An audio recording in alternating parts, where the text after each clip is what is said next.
నమస్తే. Welcome to I dream. నేను Lakshmi Durga. TDP జాతీయ ప్రధాన కార్యదర్శి నారా లోకేష్ యువగళం పాదయాత్ర ముగింపు సభ ఈరోజు జరుగుతుంది. సో, ఈ సభకి చాలా మంది ప్రముఖులు జనసేన అధినేత పవన్ కళ్యాణ్, అలాగే బాలకృష్ణ, చంద్రబాబు నాయుడు వీరందరూ హాజరు కాబోతున్నారు. అసలు ఈ సభా వేదికగా వాళ్ళు ఏం అనౌన్స్ చేయబోతున్నారన్న ఒక ఆసక్తి కూడా నెలకొంది. సో, ఇక పాదయాత్రలో ఇప్పటివరకు యువగళం పాదయాత్ర ఏ విధంగా అయితే జరిగిందో, దీనిలో లోకేష్ ఒక చిన్న ట్రిక్ మిస్ అయ్యారు అన్న చర్చ జరుగుతోంది. మధ్యలో పాదయాత్రకు బ్రేక్ పడ్డం గాని ఇది. అసలు ఈ పాదయాత్ర మొత్తం ఏ విధంగా సాగింది? లోకేష్ మిస్ అయిన ట్రిక్ ఏంటి? సో, ఇదే అంశంపై ప్రస్తుతం మనతో మాట్లాడడానికి వైఎస్ఆర్‌సీపీ రాష్ట్ర అధికార ప్రతినిధి, అలాగే యువజన విభాగం రాష్ట్ర ఉపాధ్యక్షులు కొండా రాజీవ్ గాంధీ గారు ఉన్నారు. మాట్లాడదాం. సార్ నమస్తే సార్. నమస్తే అండి.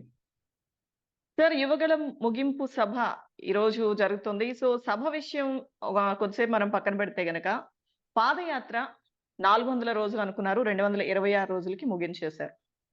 సో, ఇక్కడ మధ్యలో ఒకసారి సుదీర్ఘ విరామం కూడా ప్రకటించడం జరిగింది. సో, ఈ పాదయాత్ర మధ్యలో ఆగడానికి కారణాలేంటి? అంటే లోకేష్ ఇక్కడ ఒకటి మిస్ అయ్యారు. ఏదైతే అరెస్ట్ విషయంలో ఆగింది కాబట్టి, ఆ సమయంలో ప్రజల్లోకొస్తే బావుండేది అన్న ఒక చర్చ. నిజంగానే మిస్ అయ్యారా సార్ లోకేష్? ఒకటండి, పాదయాత్ర అంటే ఆ పాదయాత్ర యొక్క పేటెంట్ రైట్ ఎప్పుడు కూడా వైఎస్ఆర్ కుటుంబానికి ఉంటది. ఈ దేశంలోనే పాదయాత్రల ద్వారా అధికారాన్ని సాధించొచ్చు, ప్రజల మన్ననలు పొందొచ్చు అనేటువంటి ఒక కొత్త చరిత్రని సృష్టించింది వైఎస్ రాజశేఖర రెడ్డి గారు. మళ్ళీ రాజశేఖర రెడ్డి గారి తర్వాత పాదయాత్ర అంటే ఇంత కఠోరమైనటువంటి శ్రమలో కూడా పాదయాత్ర చేస్తారా అన్నటువంటి దాన్ని మరొక ఎగ్జాంపుల్ గా, అంటే చరిత్రను తండ్రి సృష్టిస్తే తండ్రి సృష్టించినటువంటి చరిత్రను తిరగరాసిన చరిత్ర జగన్మోహన్ రెడ్డి గారిది. ఆయన చేసినటువంటి 3648 కిలోమీటర్ల సుదీర్ఘమైనటువంటి పాదయాత్ర. బట్ ఎక్కడా కూడా లోకేష్ చేసింది పాదయాత్ర అని నేను అది పబ్లిసిటీ యాత్ర. ఎందుకంటే మ్యాటర్ వీక్ ఉన్నోడికి పబ్లిసిటీ పీక్ లో కావాలి కాబట్టి, పబ్లిసిటీ పెంచుకోవడానికి ఆ పాదయాత్ర అని పేరు. అది పాదయాత్ర ఎంత మాత్రం కాదు, అది ఒక డైటింగ్ యాత్ర. ఇంకొకటి, మీరు జగన్మోహన్ రెడ్డి గారు పాదయాత్ర మొదలు పెట్టినప్పుడు ఆయన ఫోటో ఒకసారి చూడండి. ఎండింగ్ అవుతున్నప్పుడు, మధ్యలో ఉన్నప్పుడు జగన్మోహన్ రెడ్డి గారి ఫోటోలు చూడండి. అది కష్టపడడం అంటే, అది పాదయాత్ర అంటే. వేరే లోకేష్ ఫోటో చూడండి, మొదటి రోజు ఎలాగ ఉన్నాడో ఆఖరి రోజున కూడా ముఖం అలాగే ఉంటది. కనీసం ముఖంలో చిన్న జనరల్ గా ఎవరైనా లేడీస్ మగవాళ్ళు బయటికి వెళ్తేనే ఎండకు ట్యాన్ అయిపోతారు. అలాంటిది లోకేష్ మాత్రం మల్లెపూలోకి వెళ్ళాడు, మల్లెపూలో వచ్చాడు అన్నట్టే ఉన్నాడు. సో ఎప్పుడు ఎక్కడ పాదయాత్ర చేశాడో, ఏ సీల్లో తిరిగాడో మనకు తెలియదు. కానీ మరో విషయం, గాజువాకలో పాదయాత్ర ఎందుకు ఆపాడో కూడా తెలియదు. భోగాపురంలో నువ్వు సబ్ పెట్టుకున్నప్పుడు నువ్వు భోగాపురం దాకా నడవాలి కదా. అంత గాజువాకలో ఆపేసి భోగాపురానికి బండి మీద వెళ్ళిపోవాల్సినంత అవసరం ఏమొచ్చింది? సో ఆ పాదయాత్ర అనేటువంటిది అతి గతి లేని పాదయాత్ర, లక్ష్యం లేనటువంటి పాదయాత్ర, కేవలం లోకేష్ ఒక లీడర్ గా ఎస్టాబ్లిష్ చేసుకోవడానికి జరిగినటువంటి పాదయాత్ర. అది కూడా అట్టర్ ఫ్లాప్ పాదయాత్ర. పాదయాత్ర మొత్తం కూడా తొలి రోజు నుండి మీరు చూస్తే లోకేష్ నోరు విప్పితే పూతు, మాట్లాడితే మటాష్, అడుగు పెడితే నాశనం. మొదటి రోజే పాపం నందమూరి తారక రత్న గారి యొక్క ప్రాణాన్ని బలిగొన్నటువంటి ఒక బలియాత్రగా నేను దాన్ని భావిస్తాను. కాబట్టి ఈ రోజు జరగబోయేటటువంటి ఏదైతే మీటింగ్ ఉందో, మరీ దారుణంగా డయాస్ మీద 600 మంది కూర్చుంటున్నారట. మరి గతంలో అచ్చెన్నాయుడు కూర్చుని డయాస్ ఇరుగు పడిపోయినట్టు ఈ డయాస్ గాని ఇరుగు పడిపోతే ఎంతమంది ప్రాణాలు ఏమైపోతాయి అన్న భయం కూడా ఉంది. అంటే తన రాజకీయ అవసరాల కోసం కార్యకర్తల యొక్క ప్రాణాలను పణంగా పెట్టి, అవసరమైతే బలి చేసి, లేనటువంటి ఒక సింపతిని క్రియేట్ చేయడంలో భాగంగానే పాదయాత్ర యొక్క స్క్రిప్ట్ ఉందని నాకైతే అనిపిస్తుంది. కాబట్టి ఆ పాదయాత్ర మొత్తం కూడా బ్రేకుల యాత్ర, అది పాదయాత్ర కాదు. ఎందుకంటే కాలు నొప్పని పాదయాత్ర ఆపేస్తాడు, కడుపు నొప్పని పాదయాత్ర ఆపేస్తాడు, ఎండ ఎక్కువ ఉందని పాదయాత్ర ఆపేస్తాడు.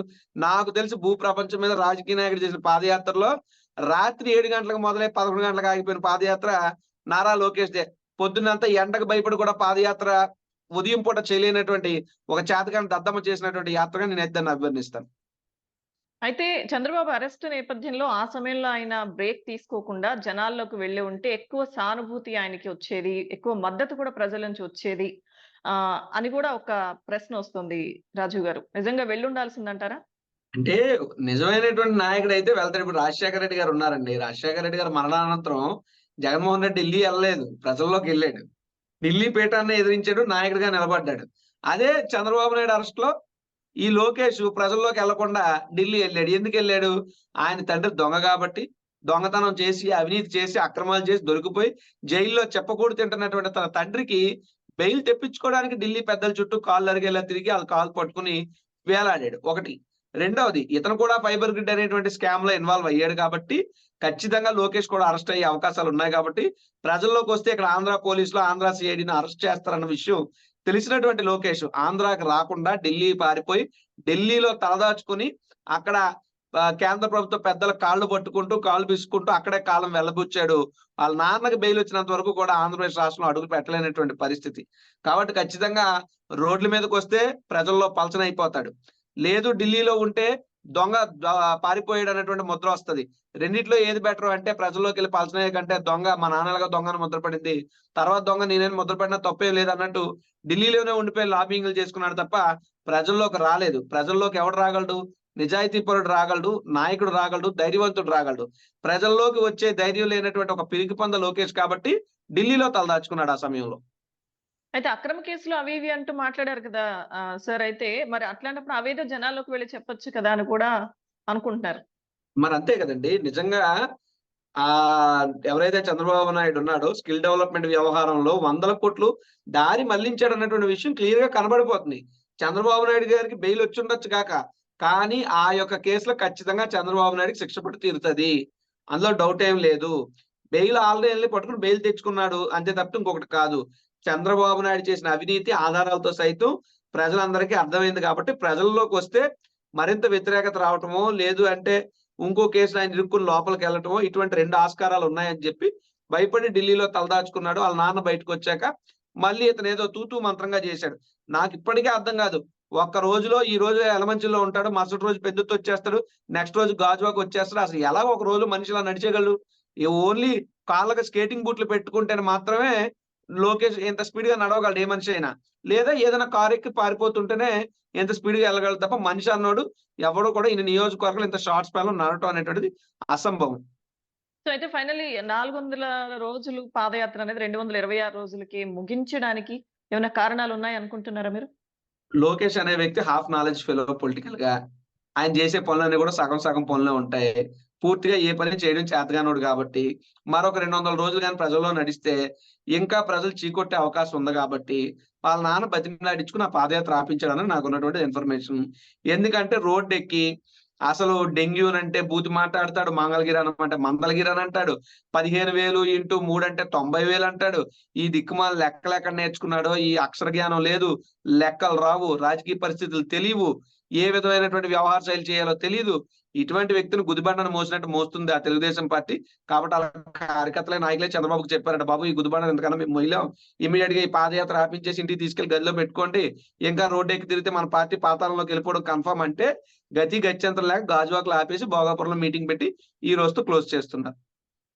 ఓకే. సో ఏమాత్రం ప్రభావం చూపించలేదంటారు ఈ 226 రోజులు కూడా ఏ మాత్రం ప్రభావితం చూపించలేదు. బట్ ఒకటైతే నిజం, సోషల్ మీడియా జబర్దస్త్ మించిన కామెడీ నారా లోకేష్ మాటలు వచ్చాయి.